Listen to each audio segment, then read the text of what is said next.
सभी भक्तों को श्री शिवाय नमस्तुभ्यम हर हर महादेव ओम नमः शिवाय। जय महाकाल शिवाय नमः ओम। तो आज हम आपको बताने वाले हैं पूज्य गुरु जी की कथा से सुनकर एक नया उपाय जो गुरु जी ने हाल ही की कथा में बताया है। नया उपाय किस प्रकार से करना है, कैसे करना है, आपको ये पूरी जानकारी और उपाय हम आपको समझाने का प्रयास करेंगे। कैसे करना है आपको ये उपाय आप सभी जानते हैं। 11 जनवरी को पड़ रही है शनिवार की प्रदोष। तो इस शनिवार की प्रदोष के दिन आपको ये उपाय जरूर करना है अपने समस्त दुखों को समाप्त करने के लिए। जो भी दुख है, जो भी लोग आपको ताने मारते हैं, अपशब्द बोलते हैं, उन सब के तानों को बंद करने के लिए आपको ये विशेष और महा उपाय जरूर करना चाहिए, जो कि आप बेलपत्र और साथ चावल के दानों से कर सकते हो। शनिवार की प्रदोष के दिन प्रदोष काल में आपको ये उपाय करना है। उपाय कैसे करना है, इसी उपाय का वर्णन हम आपके सम्मुख में कर रहे हैं। मंदिर के अंदर आपको ये उपाय करना है। यदि मंदिर में नहीं कर सकते तो फिर आपको ये उपाय आपके घर के अंदर कर लेना है। लेकिन घर के अंदर जब आप उपाय करो और यदि शिवलिंग पे आप उपाय कर रहे हो, तो जो शिवलिंग है आपके पास में, उस शिवलिंग में माता अशोक सुंदरी जो भगवान शंकर की 6वें नंबर की बेटी है, उनका स्थान यानी कि उनका स्थान होना ज़रूरी है, क्योंकि उनसे ही संबंधित ये उपाय है, माता अशोक सुंदरी। तो आपको उपाय कैसे करना है, सबसे पहले आपको क्या करना है, एक बेलपत्र ले लेना है। अब इस बेलपत्र पे 7 चावल के दाने आप देख सकते हो। 7 जो चावल के दाने हैं वो आपको किस प्रकार से रखने हैं, इस प्रकार से 7 चावल के दाने आपको रख देने हैं। और 7 चावल के दाने ऐसे ही मत पटक देना, जैसा कि हम आपको दिखा रहे हैं। ये पहला चावल का दाना, ये दूसरा, ये तीसरा, ये चौथा, ये पांचवा, ये छठा और ये सातवां। इस प्रकार से 7 चावल के दाने आपको रखने हैं बेलपत्र के ऊपर, मंदिर के अंदर भगवान शंकर के शिवलिंग के सम्मुख में। सबसे पहले दक्षिण दिशा में खड़े होकर, उत्तरमुखी होकर आपको भगवान शंकर के शिवलिंग पे एक कलश जल समर्पित करना है। अपने दोनों हाथों से ये जल समर्पित करना, यानी कि दोनों हाथ से जल समर्पित करना और फिर 7 चावल के दाने इस बेलपत्र के ऊपर रख देना। 7 चावल के रखने के बाद आपके पास होने चाहिए घिसा हुआ चंदन। जो चंदन होता है जिसमें हम जल मिलाते हैं, और या फिर जो चंदन है आपके पास में, उसको आपको घिस लेना है थोड़ा-सा। थोड़ा-सा घिस कर उसको क्या करना है, एक चंदन की गोली बनानी है। चंदन की गोली बनाओ, ये चंदन की गोली के साथ में एक छोटा-सा शिवलिंग, केवल इतना सा शिवलिंग हम आपको दिखा भी देते हैं कि आपको कितना सा शिवलिंग बनाना है। तो आप देख सकते हैं, इसमें देख रहे हैं चंदन से बना हुआ छोटा सा शिवलिंग है जो आप देख रहे हो स्क्रीन के ऊपर। केवल और केवल इतना सा बनाना है आपको। जो बेलपत्र होगा उसके ऊपर पहले 7 अक्षत रख देना इस प्रकार से, और 7 अक्षत रख कर आपको ये जो चंदन की एक छोटी सी गोली बनाओगे, ये इस प्रकार से गोली बनाकर या शिवलिंग जैसी आकृति बनाकर इन अक्षत के ऊपर रख देनी है। किस अक्षत पे, बीच वाले अक्षत पे। 3 इधर रहेंगे, 3 इधर रहेंगे, एक बीच में रहेगा अक्षत, उस अक्षत पे ये बेल चंदन की गोली बनाकर रख देना। अब इस बेलपत्र को आपको कहाँ रखना है, इस बेलपत्र को रखना है भगवान शंकर के शिवलिंग में, माता जो अशोक सुंदरी का स्थान है उस स्थान पर।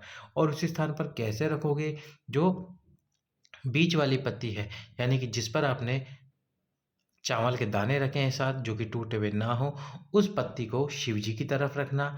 और जो दोनों पत्तियां हैं वो इस प्रकार से रखना, बेलपत्र रखना। और बेलपत्र माता अशोक सुंदरी के स्थान पर हो, बीच वाली पत्ती माता अशोक सुंदरी के स्थान पर हो, इस बात का विशेष ध्यान रखना। आपकी मनोकामना बोलते हुए, आपकी कामना बोलते हुए आपको ये बेलपत्र यहाँ पर माता अशोक सुंदरी के स्थान पर रख देना है। अब आपको 2 दीपक लेने हैं घी के। 2 दीपक ले लीजिए घी के। अब ये जो 2 घी के दीप लोगे आप, इसमें आपको एक दीपक में लगानी है गोल बाती और एक में लगानी है लंबी बाती। एक में गोल बात लगाना, एक में लंबी बात लगाना। दोनों दीपकों को भगवान शंकर के सम्मुख में रखकर प्रज्वलित करना। जो गोल बाती वाला दीप होगा वो भगवान शंकर का स्वरूप होगा, यानी कि भगवान शंकर के लिए होगा। और लंबी बाती वाला जो दीपक होगा वो भगवान वो लंबी बाती वाला जो दीपक होगा वो माता आद्य शक्ति माँ जगत जननी के लिए होगा। कम से कम 3 प्रदोष लगातार यदि आपने ये उपाय कर लिया, तो आपके जीवन का जो दुख है, जो समस्या आप झेल रहे हो कई वर्षों से, फिर वो 20 वर्ष है, 30 वर्ष हो चुके हैं आपको, उस समस्या को आप झेल रहे हो, लोगों के ताने सुन रहे हो, अपशब्द सुन रहे हो, वो सभी ताने और अपशब्द समाप्त हो जाएंगे। 3 प्रदोष यदि आप ये उपाय करते हो, बाबा की कृपा आपके ऊपर ज़रूर होगी। और यदि किसी व्यक्ति की नौकरी नहीं लग रही, सर्विस नहीं लग रही, तो वह भी एक बार ये उपाय ज़रूर करके देखे, तीन प्रदोष।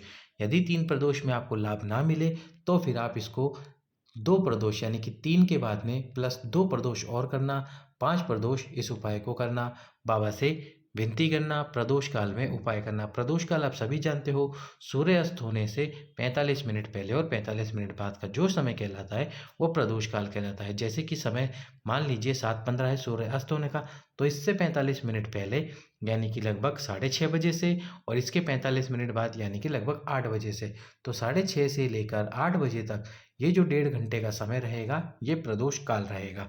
8 बजे से पहले और 6:30 बजे के बाद कभी भी आप ये उपाय करके आ सकते हैं।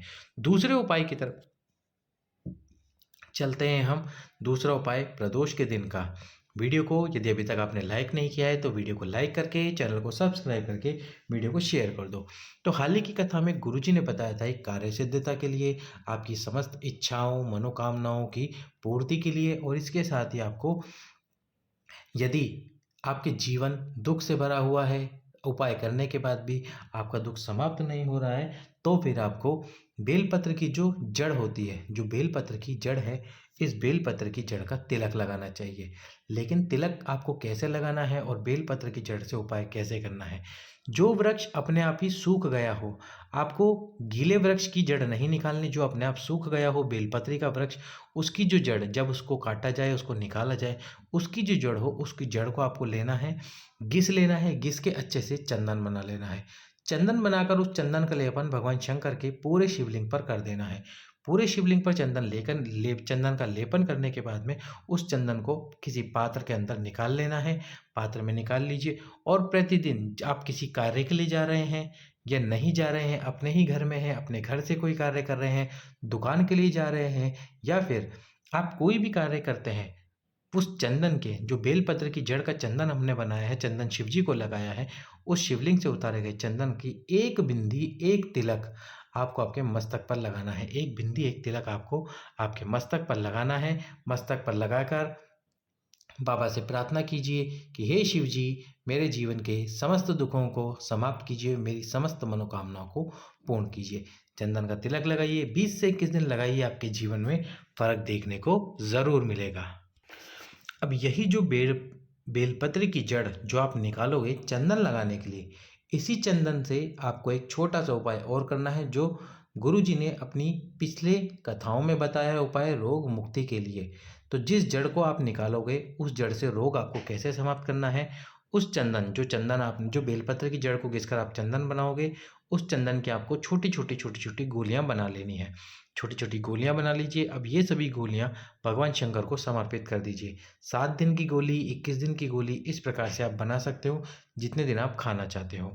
कुंदकेश्वर महादेव के नाम से ये सभी गोलियां समर्पित कर दीजिए भगवान शंकर के शिवलिंग पे। समर्पित करने के बाद में सारी की सारी गोलियां उठाकर किसी डिब्बी में, किसी पात्र में रख लीजिए। प्रतिदिन एक गोली पानी से लेना शुरू कीजिए कुंदकेश्वर महादेव के नाम से। बाबा आपका रोग, आपकी बीमारी जरूर ठीक करेगा। यदि आप डॉक्टर को दिखा रहे हैं तो डॉक्टर को भी दिखाएं, उनकी दवाई भी ज़रूर खाएं। गुरुजी हमेशा अपनी कथा में उपाय बताने से पहले बोलते हैं, जो भी रोग मुक्ति का उपाय बताते हैं, कि आप डॉक्टर की दवाई जरूर लें, डॉक्टर के पास ज़रूर जाएं, पर एक बार ये छोटा सा उपाय भी ज़रूर करके देखें। चलिए, तो अब इस वीडियो का अंतिम उपाय जो हम आपको बताने वाले हैं प्रदोष के दिन जो आपको करना चाहिए, और वो उपाय है जो गुरुजी ने बताया कि जो बेलपत्री का फल होता है, जो बेलपत्री का फल हो, उस बेलपत्री के फल को लाकर उसके जो अंदर वाला गुदा वाले यानी जो पल्प वाला भाग है, आप उस पल्प वाले भाग को निकाल लीजिए। पूरा निकाल कर उस जो खोल, जो बेलपत्री के फल का जो खोल बचेगा, उस खोल को अपने पास में रखिए। अब इस खोल को अपने पास में रखकर प्रदोष के दिन, प्रदोष काल में, यदि आपकी कोई ऐसी विशेष कामना है, ऐसी कोई मनोकामना है जो पूर्ण ना हो रही हो, उसको पूर्ण करने के लिए इसके अंदर जल डाल दो। आप जल डालकर आप पहुंच जाओ सबसे पहले भगवान शंकर के मंदिर में। शंकर जी के मंदिर में पहुंचकर दक्षिण दिशा में खड़े हो जाओ। दक्षिण दिशा में खड़े होकर आपको उस जो बेलपत्री का जो फल होता है, फल के अंदर जल डालकर, यानी उसके अंदर का पल्प वाला भाग निकाल कर उसमें जल डालकर उससे 7 बार, कितनी बार? 7 बार जल समर्पित करो अपनी मनोकामना बोलते हुए, उसको इस प्रकार से रखो, 7 बार जल समर्पित करो अपनी मनोकामना बोलते हुए, बाबा से प्रार्थना करो। प्रदोष के दिन प्रदोष काल में यदि आप ये उपाय करोगे तो आपकी मनोकामना ज़रूर पूर्ण होगी, लेकिन आपको ये उपाय करना है कम से कम 5 प्रदोष। कम से कम 5 प्रदोष तो इस उपाय को करना है, 5 प्रदोष उपाय को कीजिए, बाबा की कृपा आपके ऊपर ज़रूर होगी। और इसके साथ ही जब आप ये 7 बार जल समर्पित कर दो, तो भगवान शंकर के मंदिर की चौखट पर एक दीप गोल बाती का घी का ज़रूर प्रज्वलित करो, बाबा से अपनी मनोकामना पूर्ण करवाने के लिए। घी गोल गोल बाती का घी का दीप प्रज्वलित करके अपनी कामना करके शिव को प्रणाम करके आओ, आपकी मनोकामना शीघ्र अतिशीघ्र पूर्ण होगी। सभी भक्तों को श्री शिवाय नमस्तुभ्यम। हर हर महादेव।